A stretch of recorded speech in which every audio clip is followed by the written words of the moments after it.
I'm glad to be with you today and to be involved in this series of lectures on international law for the Audiovisual Library of the United Nations.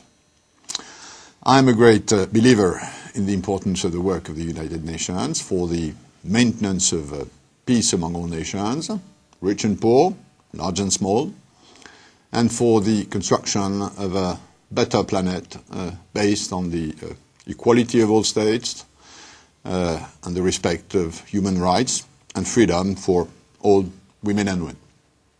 And I believe that learning and education are fundamental pieces of these construction efforts. Today, I'll try to highlight four aspects of the role of the WTO in today's international legal order. First, I will describe why and how the WTO is both a very classical yet modern organization. Secondly, I will show that although the WTO is a powerful organization focusing on international trade, it recognizes the importance of non-trade concerns and that opening trade markets for the benefit of all does not mean that trade trumps other concerns or values. Thirdly, I will argue that the WTO is in constant dialogue with many other international organizations and indeed gives legal weight to norms developed by them.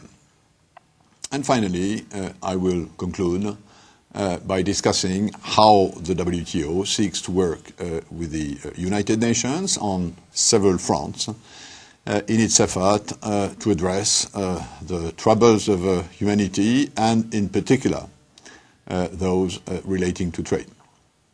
In so doing, the WTO contributes, in my view, to improving coherence in the international legal system.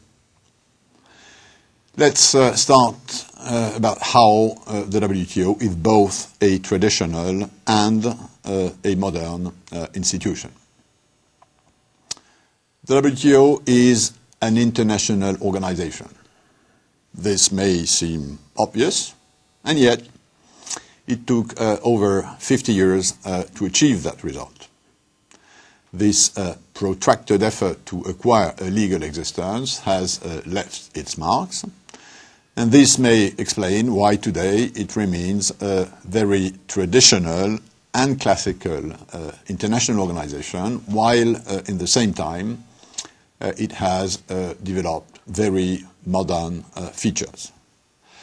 The GATT, the General Agreement on Tariff and Trade, which was replaced by the WTO in 1994, was a provisional agreement that entered into force in January 1948, and which was to disappear with the treaty creating the ITO, the International Trade Organization. Since that treaty creating the ITO was never ratified, the GATT remained for half a century an agreement in simplified form, which in principle did not provide for any institutional framework. Thus, the GATT did not have members, but contracting parties, a term which highlighted the purely contractual nature of the arrangement. It was only with the creation some 50 years later of the Marrakesh Agreement establishing the WTO that a true international organization was finally created, possessing its own international legal personality.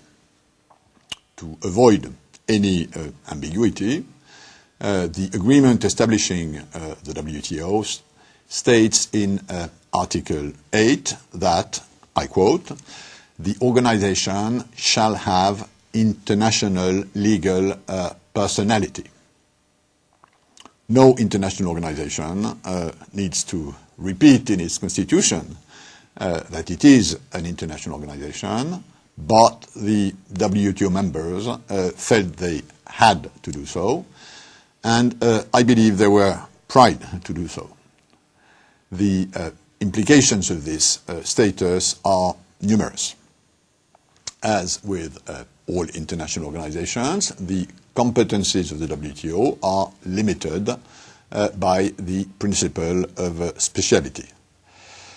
The WTO is concerned with trade, and it does not seek to go beyond this, although, of course, it recognizes that WTO members must deal with policies and with international obligations that go beyond trade. As a true international organization, the WTO now comprises an integrated and distinctive legal order. It produces a body of legal rules that govern the actions of its members. The WTO legislative basis is important. It has the institutional capacity to produce new rules, amendments, and implementing instruments. The WTO is a treaty of some 500 pages of text with more than 2,000 pages of scheduled commitments by its members. In addition, 50 years of GATT practice and decisions, which we know as the GATT acquis, are now included as part of the new WTO treaty. But in the WTO, the trade rules are always being negotiated. The Doha Development Agenda, the DDA, represents the latest round of negotiations, and in these negotiations, a broad range of issues are open simultaneously to negotiation and lead eventually to the adoption of new legal obligations.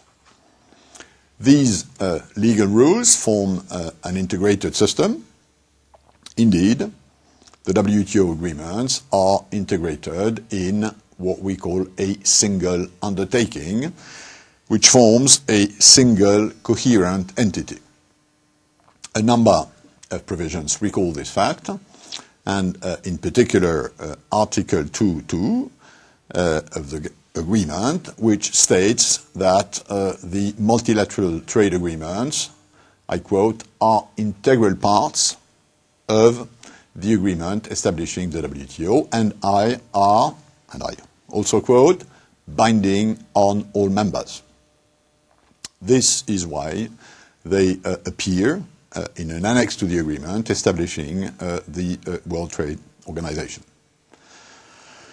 On several occasions, the dispute settlement body has reaffirmed that members must comply with all of the WTO provisions, which must be interpreted harmoniously and applied cumulatively and simultaneously. Thus, the WTO treaty is in fact a single agreement which has established an organized legal order. The WTO rests largely on the principle of the sovereign equality of states, but this does not mean that it is incapable of showing the kind of pragmatism that befits trade in applying the principles of traditional international law. Equality is especially obvious in decision-making. Formally, the WTO rule is one country, one vote, unlike decision-making in other international economic organizations, such as the World Bank or the IMF. But the practice of taking decisions by consensus is now broadly accepted in all stages of the WTO decision-making process. While it is true that this need for consensus is responsible for a certain sluggishness in the negotiations, it does enable all states, whatever their share in international trade, to express their views and to participate on an equal footing. Indeed, as recalled by the UN Secretary General before the General Assembly in 2004, equality is a fundamental requirement, and I quote him, "At the international level, all states, strong and weak, big and small, need a framework of fair rules which each can be confident that others will obey. Fortunately, such a framework exists, from trade to terrorism, from the law of the sea to weapons of mass destruction.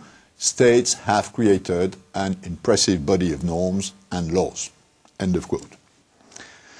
But as Kofi Annan pointed out, these rules must also be fair, which is why the WTO goes beyond formal equality and seeks to establish real equality. True equality can only exist between equals. When it comes to trade, some of the less developed countries require certain flexibilities if trade and development are to continue to exist and synergize side by side. In the WTO, developing countries can enjoy a series of non-reciprocal benefits, in particular special and differential treatment provision.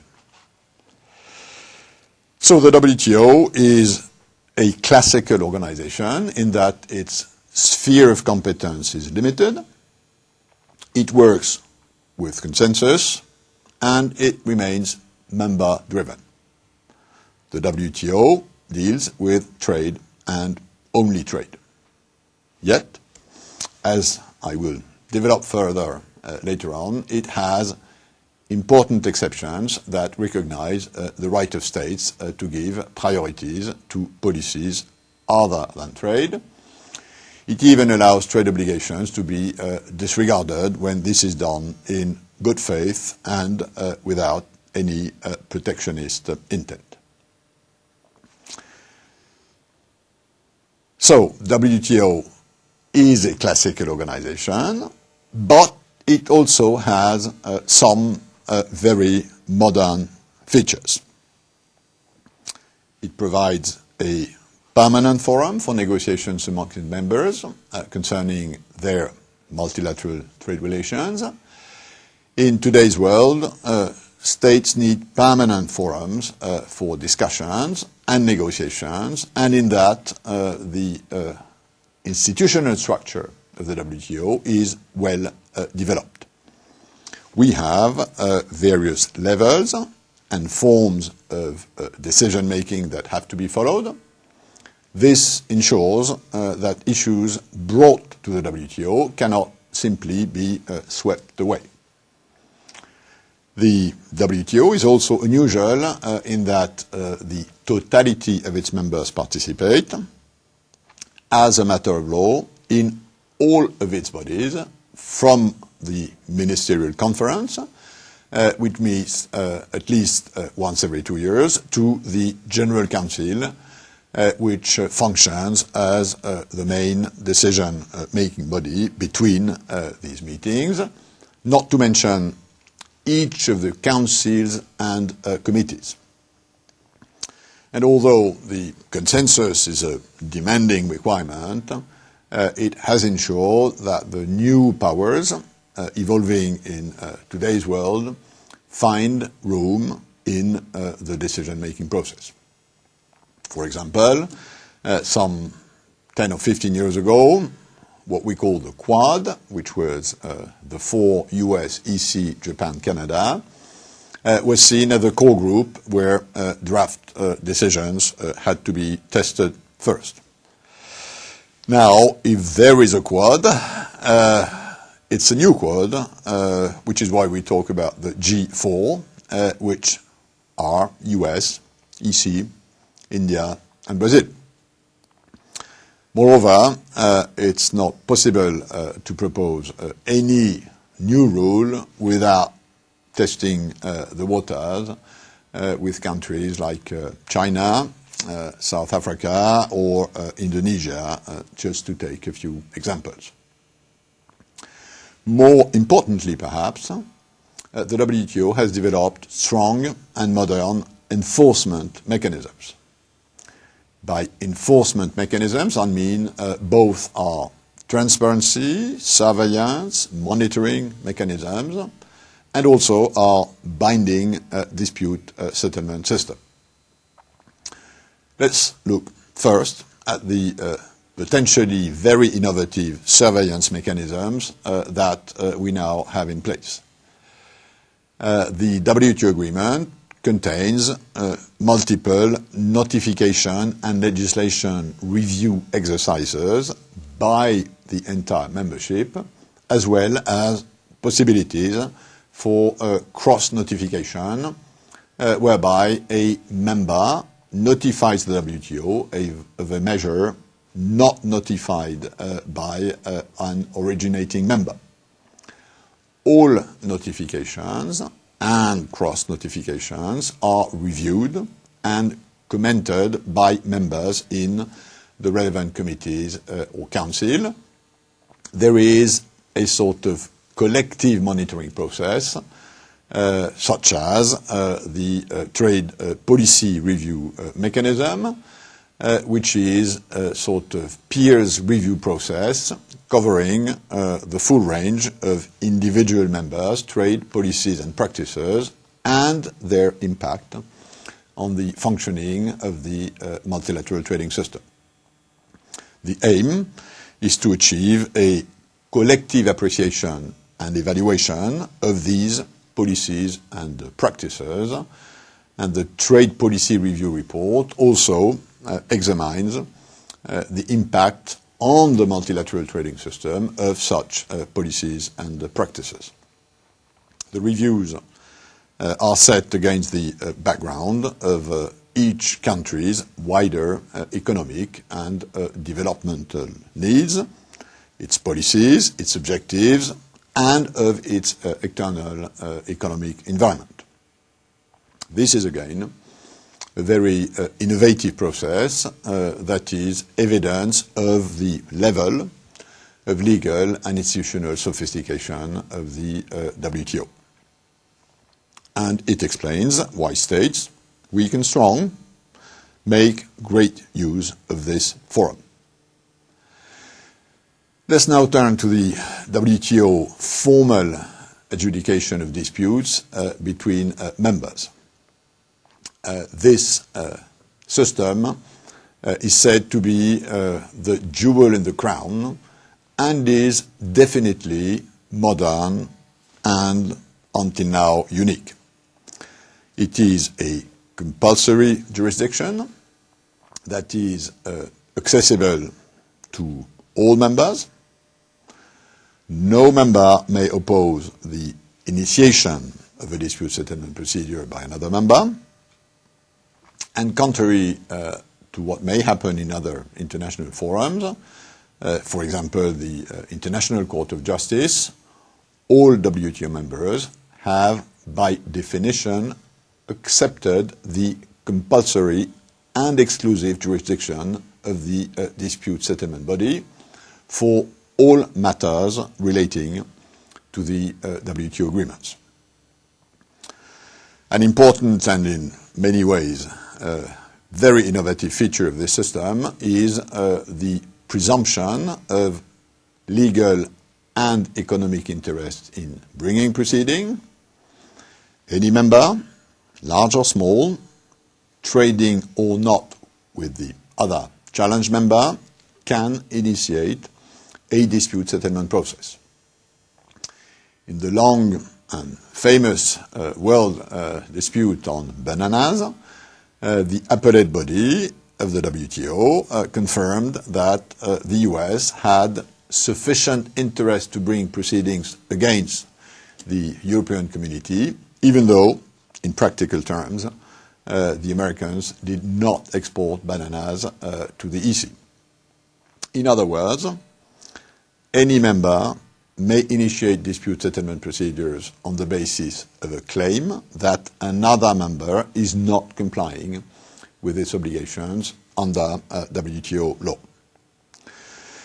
Therefore, the responsibility is generated by an objective fact where all members are guardians of the system. The system can be triggered easily and quickly. Allegations that trade is affected generally suffices to formally trigger the regular WTO dispute settlement process through a simple request for consultations in writing. Procedural steps happen automatically within predetermined time limits. Panels, which is our jurisdiction of first instance, and the appellate body, which is the appeal stage, are expected to make rapid rulings on any WTO-related grief. It decides according to law, and rulings are made by independent persons.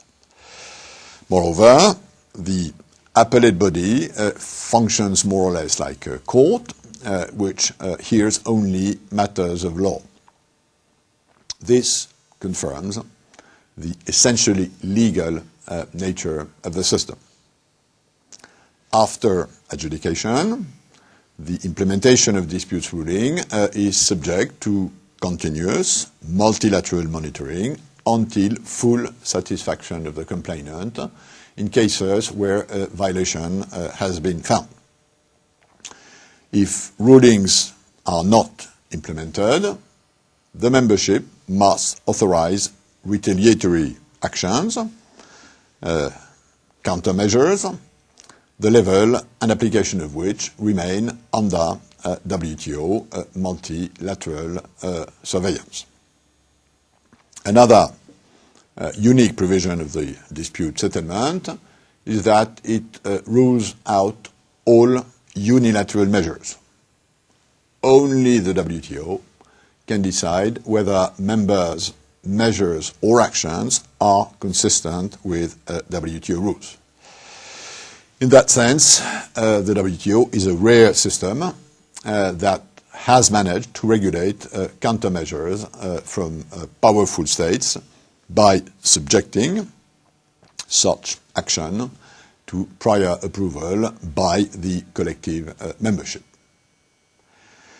So, the WTO is a sophisticated system for rulemaking and for ensuring the enforcement of these rules. But this does not mean that the WTO is hegemonic and does not take into account other international norms and other international organizations. On the contrary, the WTO is not more important than other international organizations, and WTO norms do not necessarily supersede other international norms. On occasions, the WTO gives legal value to norms developed by others, and this is recognized in the WTO treaty itself. Which leads me to my second point, which is that the WTO is about trade, but it recognizes the importance of non-trade concerns. Of course, the WTO is a trade organization. It comprises provisions that favor trade opening and that discipline trade restrictions. The basic philosophy of the WTO is that trade opening is good and even necessary to increase people's standards of living and well-being. But at the same time, the GATT and now the WTO agreement contains exceptions to market access obligations. Article 20 of the GATT, now WTO, provides that nothing prevents a member from setting aside market access obligations when a member decides that considerations other than those of trade must prevail. This can happen when, for instance, a member has made commitments in other areas, for example, on an environmental issue, when such an environmental commitment may lead to market access restrictions. Moreover, the preamble of the WTO agreement, contrary to that of the GATT, explicitly refers to sustainable development as an objective of the World Trade Organization.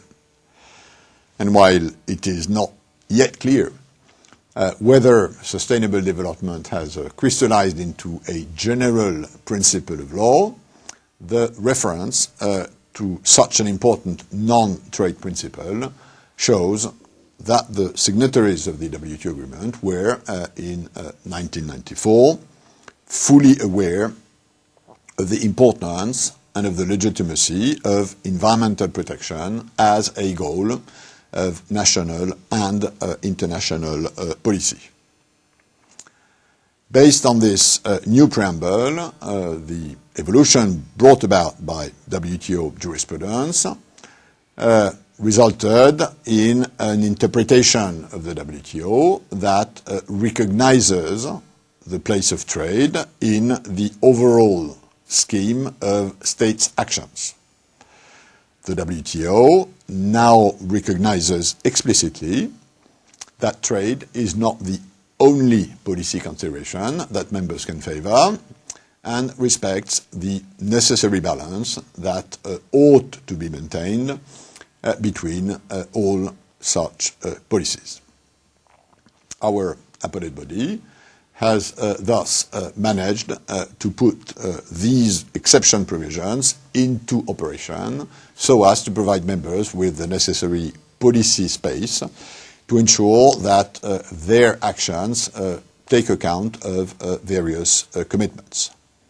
And the appellate body has done so in establishing a number of principles. First principle, WTO members are entitled to determine their own level of protection for the environment, for health, and for morality, even if such national standards are above existing international standards. Second principle, in the WTO, exceptions referring to such non-trade concerns are not to be interpreted narrowly. Exceptions should be interpreted according to the ordinary meaning of the non-trade policy invoked. In this context, our appellate body has insisted that exceptions cannot be interpreted and applied so narrowly that they would have no relevant or effective applications. There must always be a balance between WTO market access obligations and the rights of government to favor policies other than trade. Third principle, the appellate body has extended the availability of WTO exceptions that refer to non-WTO concerns in insisting on the importance of the value protected by a measure, and in insisting that when a measure materially contributes to a legitimate policy goal, a member is entitled to give priority to this other policy over trade, so long as it is acting coherently and consistently, and so long as there is no evidence of protectionism.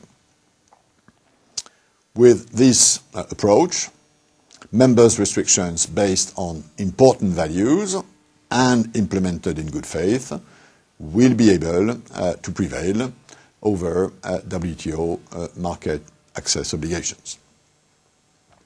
So, to put it shortly, WTO members' trade restrictions that have been imposed to implement non-trade considerations will be able to prevail over WTO market access obligations so long as they are not protectionist.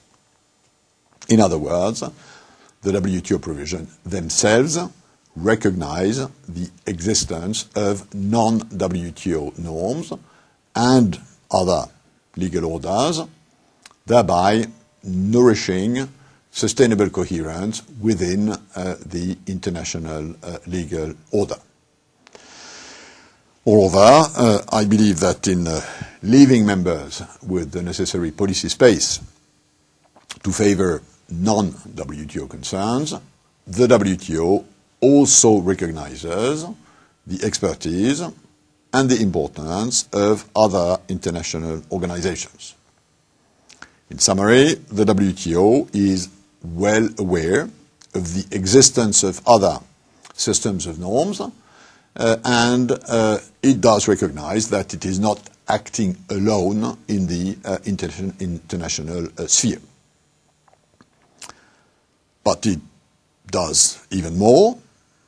In some circumstances, it explicitly gives legal value and weight to such non-strictly speaking WTO norms. So that takes me to my third point of today, which is that the WTO is open and active with other actors in the international legal system. Now, how does the WTO relate to norms of other international legal systems, and what is the nature and the quality of its relationship with other international organizations? In order to answer these questions, I will briefly discuss how the WTO's provisions operate and treat other legal norms, including norms developed by other international organizations. The WTO recognizes the limits of its jurisdiction and the specialization of other international organizations. In this sense, the WTO helps to build a more unified international approach and reinforces the international legal order. Let me give you a few examples of how our system is not clinically isolated from the rest of the international law, and how the WTO has been proactive in stimulating efforts of international coherence. The WTO legal relationship with other international intergovernmental institutions. An additional feature of the WTO that confirms its integration into the international legal order is this legal value and status it provides to international standards and norms developed in other fora. For instance, the WTO's sanitary and phytosanitary agreements states that members' measures based on standards developed in Codex Alimentarius, which is operated jointly by the World Health Organization, the WHO, and the Food and Agricultural Organization, the FAO, and the International Office of Epizootics and the International Plant Protection, are presumed to be compatible with the WTO's agreement. So, while Codex and others do not by any means legislate in the normal or full sense, the norms that they produce have a certain authority in creating a presumption of WTO compatibility when such international standards are respected. Our sanitary and phytosanitary agreement thus provides important incentives for states to base their national standards on or conform their national standards to international standards. Therefore, WTO members have no choice but to be directly concerned with the work of Codex Alimentarius. Therefore, the WTO encourages members to negotiate norms in other international fora, which they will then implement in the context of the World Trade Organization. Our technical barriers to trade agreement states that when a member's national measure is consistent with an existing international standard, that national measure is presumed not to be more restrictive than necessary, and thus consistent with WTO rules. We have thus established, in a manner which I hope will convince you, that the WTO is neither a sort of power-hungry merchant ogre, nor a Geneva gnome covering its lair, and that its place in the current international governance is that of an open-minded participant, ready for dialogue, and by now fully integrated in a network of administrative, legal, and political solidarity that is frequently overlooked. This can be also seen in having a rapid look at the political relations of the WTO with other intergovernmental organizations. Let me describe how in the WTO we've been politically sensitive to working with other international organizations and how we actually collaborate with other international organizations. First, there are a few references to specific international organizations in the WTO agreement itself.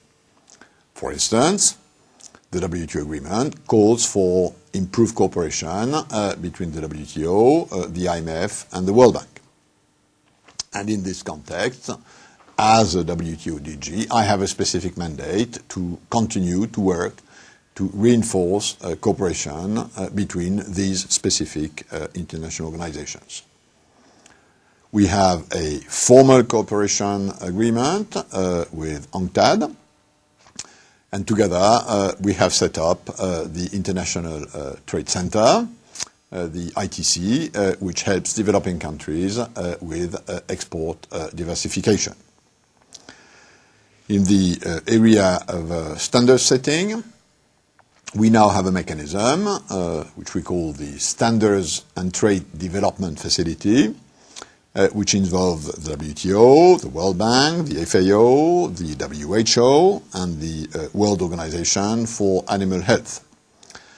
Its purpose is to assist developing countries establish and implement sanitary and phytosanitary standards to ensure health protection and facilitate trade expansion. In addition, a notable program of interagency cooperation on technical assistance and capacity building is our integrated framework for least developed countries, which involve the WTO, the IMF, the World Bank, UNCTAD, the International Trade Center, and the United Nations Development Programme, the UNDP. This interagency cooperation is expanding with the ongoing work on Aid for Trade program, which brings these organizations together with regional development banks with whom we also have formal cooperation agreements. In the area of trade and environment, the WTO and UNEP, the United Nations Environmental Programme, have entered into a cooperation agreement and will soon issue a joint study on trade and climate change. The WTO has also undertaken research on trade and employment with the ILO, the International Labour Organization, with which it has published its first joint study some time ago. Through the work of its councils and committees, the WTO also maintains extensive institutional relations with several other international organizations. There are some 75 international organizations that have obtained formal or ad hoc observer status in WTO bodies. The WTO is also participating as an observer in many international organizations. And although the extent of such cooperation varies, coordination between the work of the WTO and that of other international organizations continues to evolve in a pragmatic and more holistic manner. For instance, although there is no formal agreement between the WHO, the World Health Organization, and the WTO has observer status in the WHO, and the WHO has observer status in some of our committees. The FAO-WHO Joint Codex Alimentarius Commission, International Plant Protection Convention, and the World Organization for Animal Health have observer status in our Sanitary Committee, and the WTO participates as an observer in the meeting of these bodies. Now, these are just a few examples of our interaction with other international organizations. But in practice, there are many more exchanges that take place among the secretariats of international organizations. Cooperation in global economic policy making goes much beyond the WTO's formal and specific agreements. And indeed, the WTO Secretariat maintains working relations with roughly 200 international organizations in activities ranging from statistics, research, standard setting, to technical assistance, training, and development assistance. But we also know that we need the other international actors. There are limits to what trade can do, so we all need to work together. Which leads me to this important point, which is to recognize that trade opening does not in itself address the distributional effects between those better off and those worse off resulting from trade expansion. The setting up of an Aid for Trade program, which I just mentioned, as a good example of our active cooperation with other international organizations, is also about admitting the limitation of trades and the fact that the WTO alone cannot ensure that benefits of more open trade will indeed reach the people. I remain convinced that the WTO's mandate regarding the opening up of markets constitute an essential contribution to development and to the improvement of collective well-being. It is nevertheless true that the opening up of trade can deliver real benefits only if it is accompanied by other policies, which, for instance, allow both for flexibility and job security. Education policy, employment policy, research and innovation policies. Some of these must be implemented at national level, while others are effective only if applied internationally through the action of specialized agencies, the ILO, UNESCO, WHO, and many others. Coherence between the various international public policies, and they are eminently complementary, is therefore essential. Harnessing globalization, which in my view we need to do, presupposes balanced international cooperation across the board. The best trade policy cannot alone promote growth and development. In some cases, premature market opening can even destabilize a country's economy in the absence of certain accompanying infrastructures or policies. This is why sound macroeconomic policies must be supplemented by structural policies. Among the structural policies, of course, first, good governance practices at national level, without which corruption or a lack of transparency maximize social inequalities rather than reducing them in optimizing collective welfare. A number of international organizations work towards promoting good governance, including the IMF, the World Bank, the OECD, but these are domestic policies for which the WTO has no mandate. Such action must also be supplemented by investment policies in order to develop local infrastructure. Here too, the World Bank, the IMF, regional development banks, UN economic commissions are there to provide the developing countries with technical or financial support to promote their production and export capacities. As to the WTO, it must contribute its own particular know-how in the area of commercial infrastructures, but we have no rules on issues like domestic investment policies. Now, we recognize that WTO should not, cannot, and is not the center of the world. Its dispute settlement system is not to enforce non-trade disputes. As I noted earlier, many actors emphasize the power of the WTO dispute settlement system. But this system itself recognizes its limitations.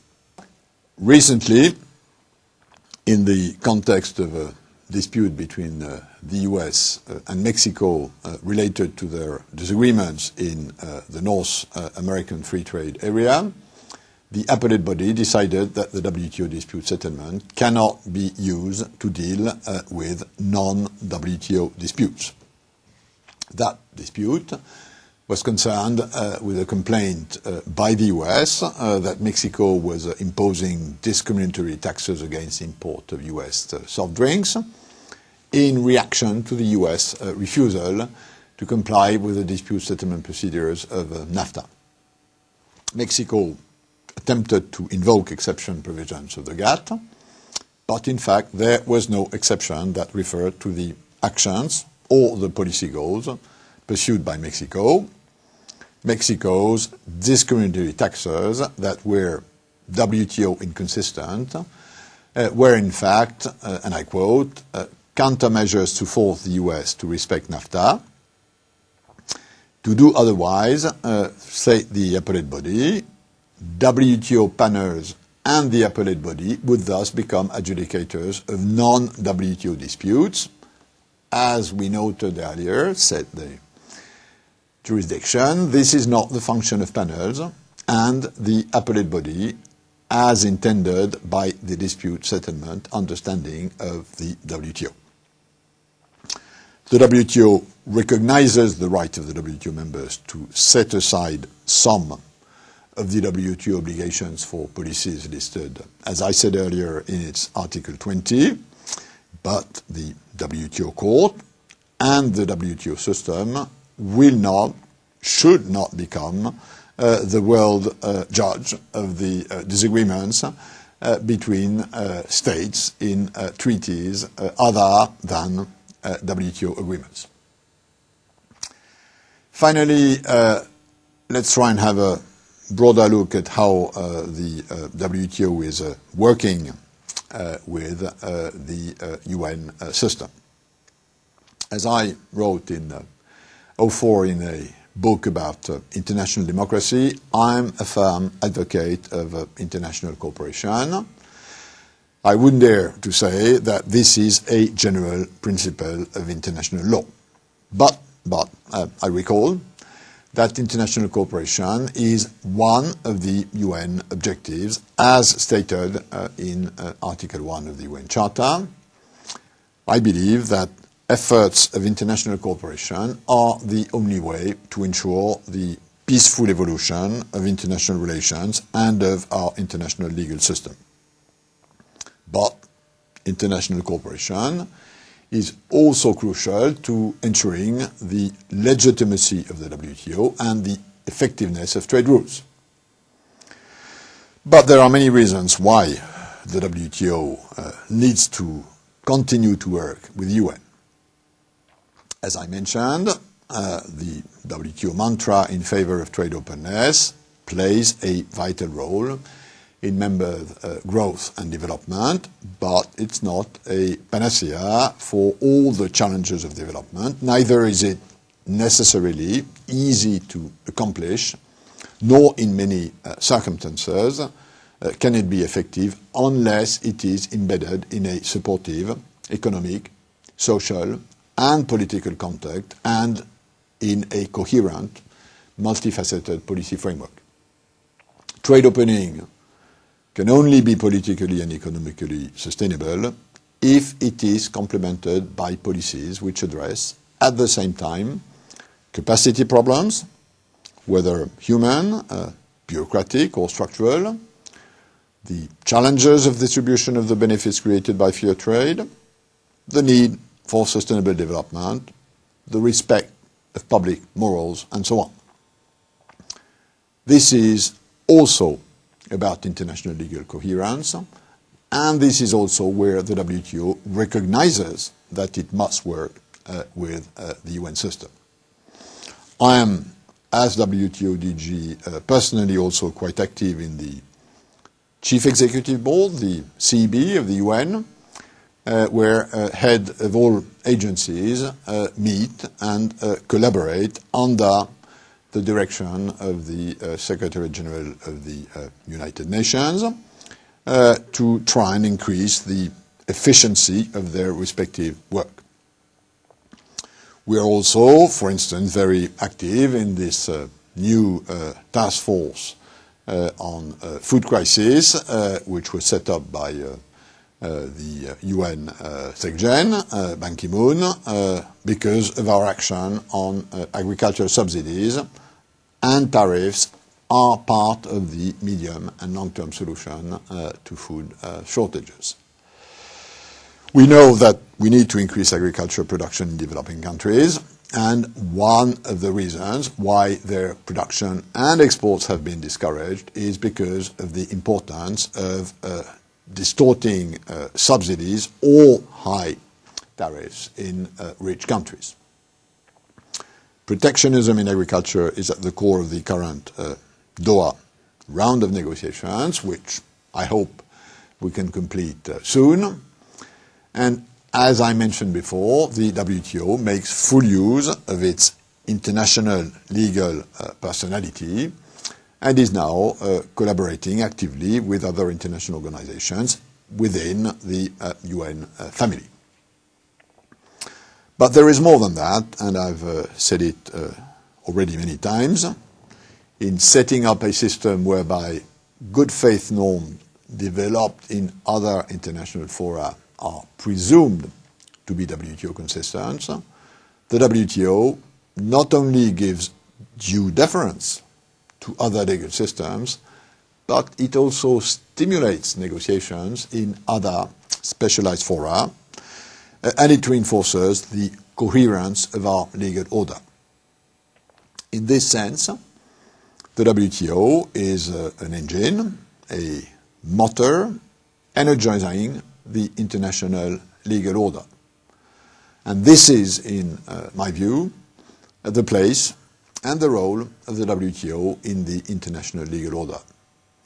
The role of a catalyst for international mutual respect and international cooperation, and also, because I believe we need it for more global governance, I believe this is needed if we want the world we live in to become less violent, be it social, political, or environmental, or even economic violence.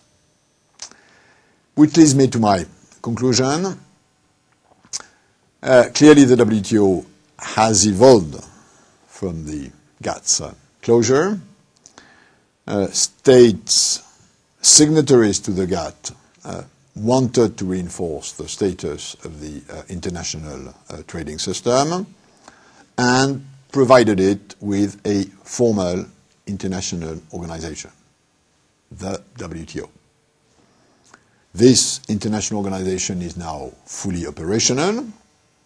The legal value and enforcement of those norms adopted by WTO bodies are matters for debate, for sure, but the role of the WTO, including as a forum for negotiations and also its powerful dispute settlement mechanism, confirms the distinctive nature of its legal order. Today's international legal order will be able to evolve peacefully only if existing laws evolve through mutual respect. I believe there is no exception to this rule, and that the WTO is well aware of its importance. Thus, the WTO acts as a vehicle for the evolution of international law, and with other international organizations works for the creation of a better ordered international community.